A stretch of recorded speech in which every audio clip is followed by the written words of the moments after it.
Hello friends, welcome to our channel. ఈరోజు వీడియోలో మనం మాట్లాడుకోబోతున్నటువంటి టాపిక్ ఏంటంటే కేంద్ర ప్రభుత్వం యొక్క సంకల్ప్ అనేటటువంటి ప్రోగ్రామ్ ఏదైతే ఉందో ఇది నైపుణ్యాభివృద్ధికి సంబంధించింది, స్కిల్ డెవలప్మెంట్ ప్రోగ్రామ్. అందులో తీవ్రమైనటువంటి లోటుపాట్లు ఉన్నట్టుగా అండ్ అందులో ఉన్నటువంటి కొన్ని డ్రాబ్యాక్స్ని పేర్కొంటూ పబ్లిక్ అకౌంట్ కమిటీ పిఎస్సి అనేది ఒక రిపోర్ట్ ఇవ్వడం జరిగింది. దాని గురించి మనం మాట్లాడుతుంటాం. సో ఈ వీడియోలో మీకు అసలు యొక్క పిఎస్సి, దాంతోపాటు పిఎస్సి ఇక్కడ క్యాగ్ యొక్క రిపోర్ట్ను పరిశీలించడం జరిగింది.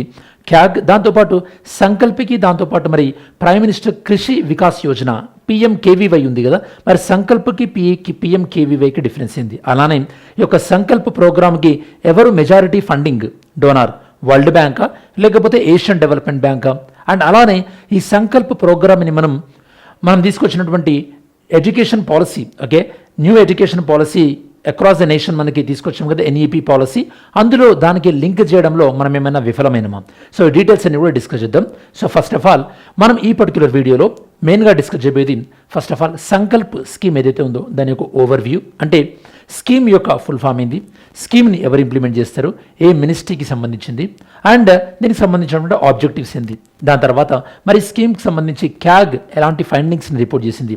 మీకు క్యాగ్ అంటే ఐడియా ఉండాలి, controller auditor general. Article 148 of Indian constitution deals with CAG. సరే, క్యాగ్ గురించి ఆర్టికల్ 148 అని చెప్పాను కదా, మరి క్యాగ్ రిపోర్ట్స్ని డీల్ చేసేటటువంటి ఆర్టికల్ ఇది. ఏ రిపోర్ట్ అనేది క్యాగ్ రిపోర్ట్ని డీల్ చేస్తుంది, అంటే ఏ ఆర్టికల్ అనేది. అలానే ఈ యొక్క పిఎస్సి పబ్లిక్ అకౌంట్ కమిటీ యొక్క అబ్జర్వేషన్స్ ఏం చెప్పిందంటే ఏం చేస్తే బెటర్ అని చెప్పింది. దాంతోపాటు నేషనల్ ఎడ్యుకేషన్ పాలసీ ఎన్ఈపి, ఇది కొత్తగా వచ్చినటువంటి ఎడ్యుకేషన్ పాలసీ, ఓకే, అందువల్లనే సమ్టైమ్స్ మనం న్యూ ఎడ్యుకేషన్ పాలసీ అని కూడా ఇంటర్చేంజబుల్గా వాడుతుంటాం. మరి యొక్క నేషనల్ ఎడ్యుకేషన్ పాలసీ 2020 ఏం రికమెండ్ చేసింది మీకు గుర్తుంటే కనుక, మీరులో ఇందులో ఎవరైనా టీచర్గా పనిచేస్తున్న వాళ్ళైతే కనుక నేషనల్ ఎడ్యుకేషన్ పాలసీలో మనకి 6th క్లాస్ నుంచే ఒకేషనల్ ట్రైనింగ్ ఉండాలని చెప్పేసి రికమెండ్ చేస్తుంది మనకి. మరి ఆ ఒకేషనల్ ట్రైనింగ్కి సంకల్ప్ ప్రోగ్రామ్ ఉపయోగపడుతుందా లేదా, అది కూడా మనం డిస్కస్ చేద్దాం.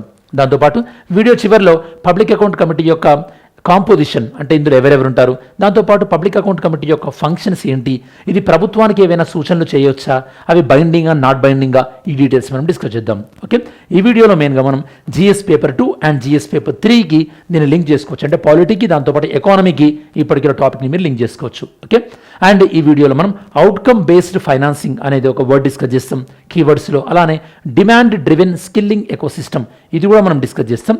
ఈ వర్డ్స్ మీరు నేర్చుకుంటారు ఈ వీడియోలో. ఓకే, సరే, ఫస్ట్ ఆఫ్ ఆల్ కాంటెక్స్ట్ పరిశీలించినట్టయితే కనుక పిఎస్సి ఏం చెప్తుంది, పిఎస్సి యొక్క ప్రభుత్వాలను విమర్శిస్తుంది. ఏ ప్రభుత్వాన్ని? కేంద్ర ప్రభుత్వాన్ని, దాంతోపాటు రాష్ట్ర ప్రభుత్వాన్ని విమర్శిస్తుంది. ఇక్కడ పిఎస్సి అంటే public account committee. Public account committee అనేది మన ఇండియన్ పార్లమెంట్లో ఉన్నటువంటి వన్ ఆఫ్ ద కమిటీ. మీకు ఐడియా ఉండాలి, నేను మీకు చాలాసార్లు పాలిటీలో కూడా చెప్పాను, మన ఇండియన్ పార్లమెంట్లో మనకి మెయిన్గా 3 ఫినాన్స్ కమిటీస్ ఉంటాయి అన్నమాట. ఓకే, ఇవి మనకి public account committee, estimates committee and committee and PSUs, ఇవి 3 అన్నమాట. ఈ పబ్లిక్ అకౌంట్ కమిటీ అనేది one of the committee. Public account committee యొక్క కాంపోజిషన్ ఇవన్నీ మనం చూద్దాం. So first of all public account committee అనేది పార్లమెంట్ యొక్క కమిటీ, అండ్ ఈ పబ్లిక్ అకౌంట్ కమిటీలో లోక్సభ నుండి రిప్రజెంటేటివ్స్ ఉంటారు, అలానే రాజ్యసభ నుండి కూడా రిప్రజెంటేటివ్స్ ఉంటారు. సో మరి యొక్క పబ్లిక్ అకౌంట్ కమిటీ ఏం చెప్తుందంటే చాలా ఈ యొక్క సంకల్ప్ స్కీమ్ ఏదైతే ఉందో ఇది పూర్ ఇంప్లిమెంటేషన్, అంటే ఈ నిర్వహణలో సరిగా లేదనమాట. ఓకే, చాలా పూర్ ఇంప్లిమెంటేషన్ ఉంది. ఎందుకు మరి నిర్వహణ సరిగా లేదు, ఎలా చెప్తున్నాం అంటే ఈ స్కీమ్కి కేటాయించినటువంటి ఏదైతే కనుక ఇప్పటివరకు 4,455 కోట్లు 4,455 crores ఏవైతే ఉన్నాయో అవి సరిగా ఇంప్లిమెంట్ చేయలేదు అని చెప్పేసి పిఎస్సి దేని బట్టి చెప్తుంది. ఎందుకంటే ఈ రిపోర్ట్ ఎవరిచ్చారు మనకి, క్యాగ్ ఇచ్చింది. క్యాగ్, ఓకే, ఎందుకంటే ఫస్ట్ ఆఫ్ ఆల్ క్యాగ్ రిపోర్ట్ను పరిశీలించేదే PSC public account committee. Okay, public account committee సపరేట్గా ఏమి రిపోర్ట్ను పరిశీలించదు. ప్రభుత్వం యొక్క అకౌంట్స్ని వీళ్ళ యొక్క అకౌంటింగ్ చేసి ఆడిట్ చేసేది వరకు క్యాగ్ ఇచ్చే రిపోర్టు ప్రెసిడెంట్కి వెళ్తుంది. ప్రెసిడెంట్ వాటిని లోక్సభ రాజ్యసభ ముందు ప్రవేశపెట్టిన తర్వాత ఆ రిపోర్టుని ఈ యొక్క పిఎస్సి అనేది పరిశీలిస్తుంది. అందుకోసమే పిఎస్సికి ఏమైనా డౌట్స్ వస్తే క్యాగ్ని పిలిచి అడుగుతారు. కాబట్టి క్యాగ్ని మనం friend and philosopher and guide of the PSC అని కూడా అంటాం. ఓకే, సరే, ఇక్కడ వీళ్ళు ఏం చెప్తున్నారు, క్యాగ్ రిపోర్ట్ ఏం చెప్తుంది మనకి, ఏం హైలైట్ చేస్తుందంటే financial under utilization and delays, అంటే నిధుల నిర్వహణ సరిగా లేదు. ఓకే, చాలా చోట్ల మనకి డిలే జరుగుతుంది. ఎందుకు జరుగుతుంది చూద్దాం. ఇక్కడ మీరు చూసినట్టయితే కనుక 2017-18 నుంచి 23-24 ఈ మధ్యలో మనకు కేటాయించబడినటువంటి, అంటే బడ్జెట్లో ఎంతైతే దీనికి అలొకేట్ చేశారో అందులో ఓన్లీ 44% ఫండ్స్ మాత్రమే రిలీజ్ అయ్యాయన్నమాట. మిగతా ఫండ్స్ రిలీజ్ అవ్వలేదు. ఎందుకు రిలీజ్ అవ్వలేదంటే ఈ స్కీమ్ మీకు దీని ఫండింగ్ ప్యాటర్న్ ఏందో తెలియాలి, దీనికి ఫండ్స్ ఎలా వస్తున్నాయి అనేది అప్పుడు మీకు ఈజీగా అర్థమవుతుంది. చూద్దాం మనం. సో కాబట్టి ఓవరాల్గా ఈ క్యాగ్ రిపోర్ట్ కానీ ఈ రిపోర్టును పరిశీలించినటువంటి పిఎస్సి కానీ ఏమంటుందంటే ఇందులో ప్రధానంగా ఫినాన్షియల్ అకౌంటబిలిటీ అంటే ఆర్థికపరమైనటువంటి ఒక జవాబుదారీతనం లేకుండా పోతుంది. గవర్నెన్స్ కెపాసిటీ అంటే ప్రభుత్వ నిర్వహణ లేమి అనేది ఉంది. దాంతోపాటు పార్లమెంట్ యొక్క పర్యవేక్షణ కూడా లేకుండా పోయింది, సరిగా పర్యవేక్షణ లేదు. ఎందుకంటే ఇన్ని సంవత్సరాలుగా ఇన్ని ల్యాప్సెస్ జరుగుతున్నా కూడా దీనిలో సరైనటువంటి యాక్షన్ తీసుకోలేదని చెప్పేసి అంటే వీటి మూడింటిని కూడా తెలియజేస్తుంది. ఒకటి పార్లమెంట్ సూపర్విజన్ సరిగా లేకపోవడాన్ని, గవర్నెన్స్ అంటే యొక్క పరిపాలన సరిగా లేకపోవడాన్ని, అండ్ ఫైనల్గా ఫినాన్షియల్ అకౌంటబిలిటీ సూచిస్తుంది. ఓకే, సరే. ఫస్ట్ ఆఫ్ ఆల్ ఈ సంకల్ప్కి దాంతోపాటు ప్రైమ్ మినిస్టర్ కృషి వికాస్ యోజనకి నేను మీకు డిఫరెన్స్ ఏందో చెప్తాను, సో దట్ మీకు ఈజీగా అర్థమవుతుంది. ఓకే, సో సింపుల్గా ఎక్స్ప్లెయిన్ చేయడానికి ట్రై చేస్తాను. లిజన్, ఇక్కడ మనం 2 ప్రోగ్రామ్స్ గురించి మాట్లాడుతున్నాం. Okay, 2 programmes. సంకల్ప్ దాంతోపాటు మనకి ఇది ప్రైమ్ మినిస్టర్ కృషి వికాస్ యోజన. ఈ రెండింటి మధ్యలో డిఫరెన్స్ ఏంటంటే ఈ యొక్క ప్రైమ్ మినిస్టర్ కృషి వికాస్ యోజన అనేది for example point of view చెప్తున్నా. ఎగ్జాంపుల్, ఒక స్కూల్కి సంబంధించి టీచర్స్, ఓకే, అండ్ టీచర్స్ మిగతా స్టాఫ్ని డీల్ చేసేది స్టాఫ్ ఇది ప్రైమ్ మినిస్టర్ కృషి వికాస్ యోజన అయితే, అదే ఒక స్కూల్లో ఉన్నటువంటి black board school building, okay, ఇదేంటంటే సంకల్ప అన్నమాట. అంటే డిఫరెన్స్ మీకు అర్థమైంది కదా. డిఫరెన్స్ ఏంటంటే ఇదేమో బ్యాక్ ఎండ్, ఇదేమో ఫ్రంట్ ఎండ్. ఓకే, సో అంటే ఇప్పుడు ఈ సంకల్ప స్కీమ్ అనేది సరిగా లేకపోతే, దీనికి ఫండింగ్ సరిగా లేకపోయినా అప్పుడు ఆటోమేటిక్గా ఏది ఎఫెక్ట్ అవుతుంది, ప్రైమ్ మినిస్టర్ కృషి వికాస్ యోజన అనేది ఎఫెక్ట్ అవుతుంది. Okay, back end and front end. సరే, మరి సంకల్పకు సంబంధించినటువంటి ఫుల్ ఫామ్ ఏంటో చూద్దాం మనం. Skill acquisition and knowledge awareness for livelihood promotion. Okay, అంటే జీవనోపాధి ఏదైతే ఉందో దాన్ని యొక్క ప్రమోట్ చేయడానికి కోసం అని చెప్పేసి మనకి నైపుణ్యాలు కావాలి కదా, స్కిల్ ఉంటేనే కదా మనకి ఎంప్లాయ్మెంట్ వచ్చేది. కాబట్టి మన ఇండియన్స్ యొక్క స్కిల్ని పెంపొందించడానికి ఈ స్కీమ్ తీసుకొచ్చారు. మరి ఎందుకు స్కిల్ మనకి ఇంపార్టెంట్? ఎందుకంటే ఆల్రెడీ మన ఇండియాలో పాపులేషన్ విపరీతంగా ఉంది మనకి. ఈ పాపులేషన్కి మనం ఏమి ఇవ్వాల్సి ఉంటుంది? ఈ పాపులేషన్కి స్కిల్, నైపుణ్యత అనేది ఇవ్వాలి. అప్పుడే ఈ పాపులేషన్ ఏమవుతుంది, మనకి డెమోగ్రఫిక్ డివిడెండ్గా అవుతుంది. అంటే పనికొచ్చేటటువంటి పాపులేషన్ అవుతుంది అనమాట. ఎందుకంటే పాపులేషన్ ఉండగానే సరిపోదు కదా, అది పనికి రావాలి కదా. ఫర్ ఎగ్జాంపుల్, ఇప్పుడు మీరు మహాభారతాన్ని చూసినట్టయితే కనుక కౌరవులు 100 మంది ఉంటారు. ఓకే, వాళ్ళు పనికిరాని వాళ్ళు 100 మంది ఉన్నా కూడా పనికొచ్చే వాళ్ళు పాండవులు లాంటి వాళ్ళు 5 ఉన్నా కూడా ఓకే ఈక్వలే కదా. కాబట్టి పాపులేషన్ ఉండగానే సరిపోదు మనకి. పాపులేషన్ని మనం పనికొచ్చే పాపులేషన్ చేయాలంటే ఏం చేయాలి, మనకి స్కిల్ ఉండాలి. ఆ స్కిల్ ఇచ్చేది మనకి ఈ యొక్క సంకల్పమైనటువంటి ప్రోగ్రామ్. మరి దీన్ని అప్రూవ్ చేసింది ఎవరు? Cabinet committee on economic affairs on October 2017లో. సరే, దీనికి చైర్మన్గా ఎవరుంటారో చెప్పండి. నేను మీకు క్యాబినెట్ కమిటీ అనే టాపిక్ చెప్పాను పార్లమెంట్లో. దీనికి చైర్మన్గా ఎవరు వ్యవహరిస్తారు? అండ్ దీనికి టోటల్ దీనికి మనకి ఇచ్చినటువంటిది 4,455 అండ్ ఈ 4,455 crores ఇంప్లిమెంటేషన్ సరిగా లేదంటున్నారు. దీన్ని ఇంప్లిమెంట్ చేస్తున్నటువంటి ministry of skill development and entrepreneurship. And ఇది ఓవరాల్గా మన ఇండియాలో స్కిల్ ట్రైనింగ్ని ప్రొవైడ్ చేసి అలా స్కిల్ ఎవరైతే కనుక అక్వైర్ చేస్తారో అంటే నైపుణ్యాన్ని ఎవరైతే కనుక సంపాదిస్తారో దాన్ని ఇండస్ట్రీకి కావాల్సినటువంటి ఇండస్ట్రీని లింక్ చేసి ఓవరాల్గా మార్జినలైజ్డ్ కమ్యూనిటీస్ అంటే ఎవరైతే వెనుకబడినటువంటి వర్గాలు ఉన్నారో వాళ్ళకి హెల్ప్ చేస్తారనమాట. అంటే ఫర్ ఎగ్జాంపుల్, ఒక ప్లంబింగ్ వర్క్ నేర్పించి ప్లంబింగ్ కంపెనీస్కి ఏవైతే అవసరం ఉంటాయో వాటికి లింక్ చేయడం, లేదా కార్పెంటరీ వర్క్ నేర్పించి ఈ యొక్క కార్పెంటరీ వర్క్ రిలేటెడ్ ఉన్నటువంటి ఇండస్ట్రీస్కి లింక్ చేయడం, అట్లాంటి ప్రోగ్రామ్ అనమాట సంకల్ప అనేది.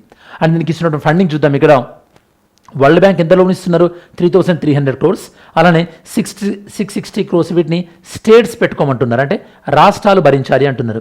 రాష్ట్రాలు భరించాలంటే మనకి సాధారణ రాష్ట్రాలకు 40% భరించాలి, అండ్ స్పెషల్ కేటగిరీ రాష్ట్రాలు అయితే కనుక 10% స్టేట్స్ భరించాలి. మన స్టేట్స్ భరించే పొజిషన్లో ఉన్నాయా? భరించే పొజిషన్లో లేదు. అందుకోసమే స్టేట్స్ ఫండ్స్ సరిగా రిలీజ్ చేయట్లేదు. కాబట్టి ఈ యొక్క ప్రోగ్రామ్ అనేది దీని యొక్క ఇంప్లిమెంటేషన్లో చాలా లోటుపాట్లు వస్తున్నాయి అన్నమాట. మెయిన్గా ఈ ప్రోగ్రాంలో ఇబ్బందులు రావడానికి ఏంటంటే రాష్ట్రాలు తమ కేటాయించవలసినటువంటి ఫండ్స్ని కేటాయించట్లేదు. ఎందుకంటే రాష్ట్రాలకు డబ్బులు రావట్లేదు కదా.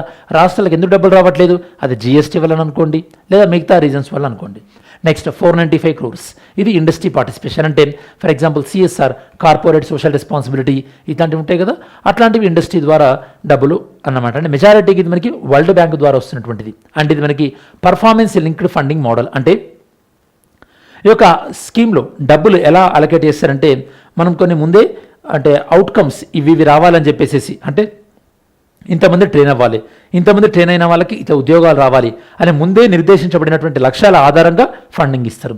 ఒకవేళ ఆ అవుట్పుట్స్ రాలేదనుకోండి, అప్పుడు ఫండింగ్ రావడం ఇబ్బంది అవుతుంది అనమాట. సో దీన్ని 2018-2023 వరకు మాత్రమే షెడ్యూల్ చేయడం జరిగింది. తర్వాత దీన్ని మార్చ్ 2024 వరకు కూడా దీన్ని పొడిగించుకోవడం జరిగింది. ఓకే, ఇందులో 2017-18 నుంచి 23-24 మధ్యలో నేను మీకు చెప్పినట్టుగా only 44% of the total funds disperse అయినాయి. మిగతా ఫండ్స్ రాష్ట్రాలు పెట్టుకోవాల్సినవి పెట్టుకోలేదు. అలానే వరల్డ్ బ్యాంక్ మొదటి దశలో తన వాటాగా 1600 కోట్లు రిలీజ్ చేసినప్పటికీ కూడా అందులో కేవలం 850 కోట్లు మాత్రమే యూటిలైజ్ అయినాయి, అంటే వాడుకోవడం జరిగింది. అంటే మన భారతదేశంలో స్కిల్ పైన, నైపుణ్యం పైన మనం ఎలాంటి దృష్టి పెట్టినప్పుడు అసలు మనం పాపులేషన్ ఉండి కూడా ఆ పాపులేషన్ వల్ల మనము ఈ యొక్క లబ్ధి పొందుతామా, మనం అంటే బెనిఫిట్ పొందగలుగుతామా, లేదు కదా. సో అది ఇక్కడ మనం ఆలోచించాల్సినటువంటి విషయం. సో కాబట్టి ఓవరాల్గా ఈ వరల్డ్ బ్యాంక్ ఇచ్చినటువంటి గైడ్ లైన్స్ సరిగా ఫాలో అవ్వకపోవడం, అండ్ ఈ స్కీమ్కి సంబంధించి అడ్మినిస్ట్రేషన్ సరిగా ప్లానింగ్ లేకపోవడం వల్ల, అండ్ కెపాసిటీ కన్స్టెంట్స్ అంటే ఉండాల్సినటువంటి స్టాఫ్ లేకపోవడం, సో ఇట్లాంటివి లేకపోవడం, సూపర్విజన్ లేకపోవడం, ఇలాంటివి మెయిన్గా ప్రాబ్లమేటిక్గా ఉన్నాయన్నమాట. అండ్ పిఎస్సి ఏం చెప్తుందంటే ఈ స్కీమ్ అనేది చాలా నత్తనడక లెగడిస్టియల్, అంటే చాలా పూర్గా ఇంప్లిమెంట్ అవుతుంది, చాలా స్లో ప్రోగ్రెస్ ఉంది దీనిలో. అలానే ఒక సెంట్రల్ మానిటరింగ్ మెకానిజం, అంటే ఒక పర్యవేక్షణ విభాగం అంటూ లేకుండా పోయింది, మానిటరింగ్ మెకానిజం లేదు. అండ్ ఈ యొక్క సరిగ్గా అంటే ముందే ఒక ప్లాన్ ప్రకారం స్కీమ్ని రోల్అవుట్ చేయలేదు, అంటే ఒక ప్లాన్ ప్రకారం స్కీమ్ని ఈ స్కూల్స్కి కానీ కాలేజీలకు కానీ లింక్ చేయలేదన్నమాట. దీనివల్ల ఏమైంది, స్కూళ్ళల్లో చెప్పేటటువంటి ప్రోగ్రామ్స్ కానీ అండ్ వీళ్ళు నేర్పించేటటువంటి ప్రోగ్రామ్స్ కానీ రెండు సపరేట్గా అయిపోయినాయి అనమాట. చూద్దాం దానివల్ల ఏమైంది అనేది. ఇక్కడ చూసినట్టయితే కనుక NEP, national education programme 6th తర్వాత వొకేషనల్ ప్రోగ్రామ్ని ఇంక్లూడ్ చేయాలని చెప్పింది. చూద్దాం ఏమవుతుంది అనేది. ఇప్పుడు చూద్దాం. ఇప్పుడు మనకి నేషనల్ ఎడ్యుకేషన్ పాలసీ 2020 ఏం చెప్పింది, 6th తర్వాత after sixth class vocational. Okay, so vocational training అంటున్నారు. వొకేషనల్ ట్రైనింగ్ అంటే ఇక్కడ నేర్చుకునేటటువంటి ట్రైనింగ్ ఏదైతే ఉందో అది వాళ్ళ క్రెడిట్స్కి యాడ్ అవుతుంది అనమాట. క్రెడిట్స్కి యాడ్ అవుతుంది. ఫ్యూచర్లో దీనికి సంబంధించి డిప్లొమా చేయొచ్చు, దాని తర్వాత డిగ్రీ కూడా చేయొచ్చు. ఇప్పుడు మీకు ఎగ్జాంపుల్ చెప్తా. సంకల్ప్ అనే ప్రోగ్రాంలో ఒక మొబైల్ని ఎలా రిపేర్ చేయాలి, మొబైల్ రిపేర్ అనే కోర్సు ఉంది అనుకుందాం కాసేపు. మొబైల్ రిపేర్ కోర్స్ అనేది ఉంది.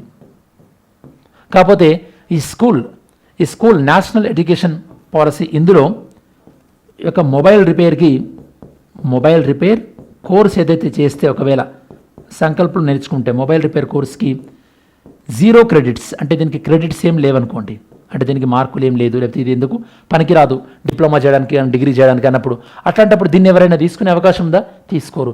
ఎవరు తీసుకునే అవకాశం ఉంది, ఎవరైతే స్కూల్లో ఫెయిల్ అయిపోతారో అప్పుడు వాళ్ళు తీసుకునే అవకాశం ఉంది. అంటే అది వేరే సపరేట్ అయిపోయింది, ఇది వేరే సపరేట్ అయిపోయింది. అంటే ఒక విధంగా చెప్పాలంటే ఈ సంకల్ప్ అనేది ఒక కార్ అనుకుంటే, సంకల్ప్ అనేది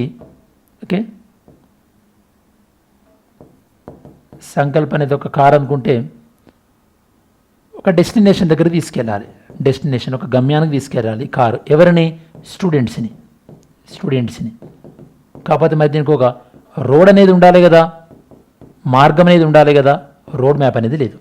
ఓకే, అంటే ఈ యొక్క స్కిల్ ట్రైనింగ్ ఏమో ఒకలాగుంది అండ్ నేషనల్ ఎడ్యుకేషన్ పాలసీ ఏమో ఇంకోలాగుంది. ఈ రెండింటి మధ్యలో కరెక్ట్గా ఇంటిగ్రేషన్ జరుగుతూనే అప్పుడు రెండింటి వల్ల కూడా బెనిఫిట్ ఉండేటటువంటి అవకాశం ఉందని చెప్పేసి ఎక్స్పర్ట్ చెప్తున్నారనమాట. అది ఓకే.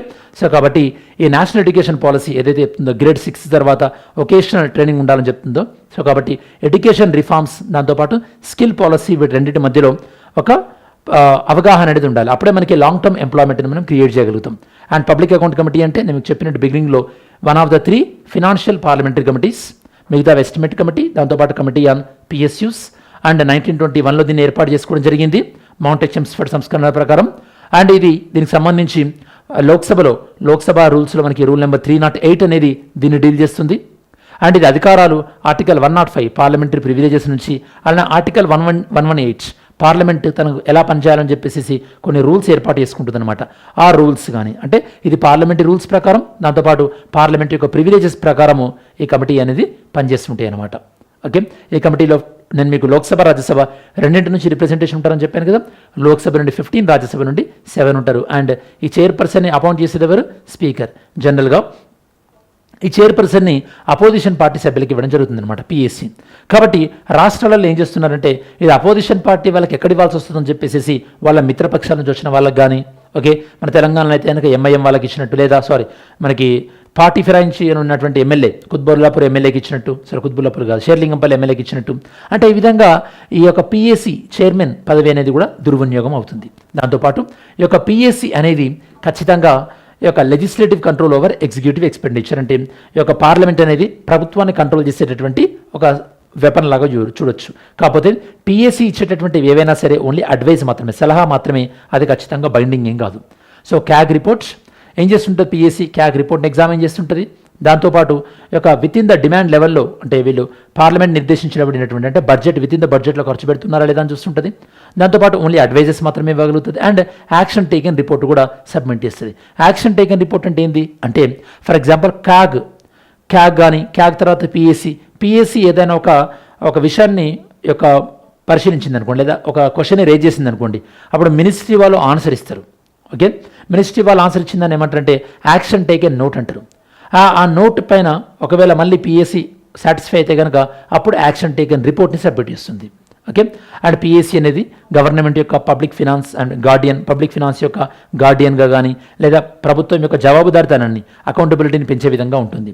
అండ్ అలానే ఇందులో ఉన్నటువంటి ఇష్యూస్ ఏవైతే ఉన్నాయో, మానిటరింగ్ సరిగా లేకపోవడం, ఫండ్స్ అండర్ యూటిలైజేషన్ అండ్ ఇండస్ట్రీని సరిగా లింక్ చేయకపోవడం, వీటిని మనం సెట్ చేసి ఈ యొక్క ఎన్ఈపితోని లింక్ చేసి ఇండస్ట్రీని ఎంకరేజ్ చేసి ఇందులో పార్టిసిపేట్ చేసి, అండ్ దీంట్లో ఈ ప్రోగ్రామ్ ద్వారా ఉన్నటువంటి ప్రోగ్రెస్ రిపోర్ట్ని ప్రజలకు వెల్లడించి ఇట్లాంటివి చేసినట్టయితే కనుక ఈ యొక్క పర్టికులర్ స్కీమ్లో బెటర్ అవుట్కమ్స్ అనేది మనం ఎక్స్పెక్ట్ చేయొచ్చు. సో కాబట్టి సంకల్ప్ అండర్ పర్ఫార్మెన్స్ అనేది గవర్నెన్స్ డెఫిషియన్సీని తెలియజేస్తుంది, అంత తప్పించి ఇంటెన్షన్ని కాదు. అండ్ పిఎస్సి స్క్రూటినీ ఏదైతే ఉందో ఇది పార్లమెంట్ యొక్క చెక్స్ అండ్ బ్యాలెన్స్ని తెలియజేస్తుంది. సో కాబట్టి మనం ఈ యొక్క సంకల్ప్ అనే ప్రోగ్రామ్ని ప్రాపర్గా లింక్ చేసినప్పుడు మాత్రమే మనం ఈ యొక్క డెమోగ్రఫిక్ డివిడెండ్ ఏదైతే ఉందో దాన్ని మనం సాధించగలుగుతామని చెప్పొచ్చు. ఇది ఫైనల్ అవుట్కమ్. సరే, మనం దీనికి సంబంధించి ఒక ఎంసీక్యూ సాల్వ్ చేయడానికి ట్రై చేద్దాం. With reference to the PSC, consider the following statements. It ఎగ్జామైన్ the reports of the CAG. PSC అనేది క్యాగ్ రిపోర్ట్ని ఎగ్జామిన్ చేస్తుంది అంటున్నారు. And it can direct the executive, అంటే ప్రభుత్వాన్ని ఏం చేయాలో చెప్తుంది ఇది అంటున్నారు పిఎస్సి. అండ్ పిఎస్సి చైర్మన్ని అపాయింట్ చేసేది లోక్సభ స్పీకర్ అంటున్నారు. అండ్ ఈ యొక్క పిఎస్సి పబ్లిక్ అకౌంట్ కమిటీ అనేది ఆర్టికల్ 148 ప్రకారం ఏర్పాటు చేయబడుతుంది అంటున్నారు. Next mains question. Financial allocations without institutional preparedness leads to sub optimal developmental outcomes. అంటే మనం ఏదైనా నిధుల్ని అలొకేట్ చేసేటప్పుడు ఫస్ట్ సిస్టమ్ని ప్రిపేర్ చేయాలి. ఒకవేళ ఆ సిస్టమ్ ప్రిపేర్ లేదనుకోండి ప్రాపర్గా, అప్పుడు ఆ నిధులు సరిగా ఉపయోగపడేటటువంటి అవకాశం ఉండదన్నమాట. కాబట్టి మరి దీన్ని ఇటీవల కాలంలో పిఎస్సి సంకల్ప స్కీమ్కి సంబంధించి వాళ్ళు కొన్ని అబ్జర్వేషన్ చేశారు కదా, ఆ అబ్జర్వేషన్ చేసినటువంటి నేపథ్యంలో దీన్ని ఒకసారి మీరు అనలైజ్ చేయడానికి ట్రై చేయండి. ఇది ఈరోజు మీకు మెయిన్స్ క్వశ్చన్. ఓకే, సరే మనం వీడియో చివరిలోకి వచ్చేసాం కాబట్టి ఈ వీడియోలో మెయిన్గా మనం సంకల్ప్ పథకం పైన పిఎస్సి ఎలాంటి కమెంట్ చేసింది, అండ్ క్యాగ్ రిపోర్ట్ పైన ఎలాంటి యాక్షన్ తీసుకోమని చెప్పింది, సంకల్ప స్కీమ్ అంటే ఏంది, అండ్ పిఎస్సి ఏం చెప్పింది, ఈ స్కీమ్లో ఎవరెవరు ఫండింగ్ మెకానిజం, ఎక్కడెక్కడ ప్రాబ్లం వస్తుంది, అండ్ ఈ స్కీమ్ని ఎన్ఈపితో లింక్ చేయకపోవడం వల్ల మనకు అనుకున్నటువంటి రిజల్ట్స్ ఎలా రావట్లేదో కూడా మనం డిస్కస్ చేయడం జరిగింది. ఇది స్టూడెంట్స్ ఓవరాల్గా ఈ యొక్క సంకల్ప్ అనే ప్రోగ్రామ్ గురించి, అండ్ అలానే సంకల్ప్ ప్రోగ్రామ్కి సంబంధించినటువంటి దానికి and prime minister Kaushal Vikas యోజనకి డిఫరెన్స్ ఏంది, ఇట్లాంటి టాపిక్స్ అన్ని మనం డిస్కస్ చేయడం జరిగింది. ఇది ఈ పర్టికులర్ ఏరియాకి సంబంధించి సమగ్రమైన విశ్లేషణ. సరే, మరి ఈ వీడియో అండ్ ఈ కంటెంట్ మీకు నచ్చినట్టయితే కనుక వీడియోని లైక్ చేయడానికి ట్రై చేయండి. సో దట్ మన కంటెంట్ ఎక్కువ మందికి రీచ్ అయ్యే అవకాశం ఉంది. అలానే రేపటి వీడియోకి కానీ ఫ్యూచర్ వీడియోస్కి లేదా మన ఛానల్కి మీరు ఏమైనా సజెషన్స్ ఇవ్వాలనుకుంటే కమెంట్ సెక్షన్లో ఇంక్లూడ్ చేయండి. Thanks for watching this video. Have a great day. జై హింద్.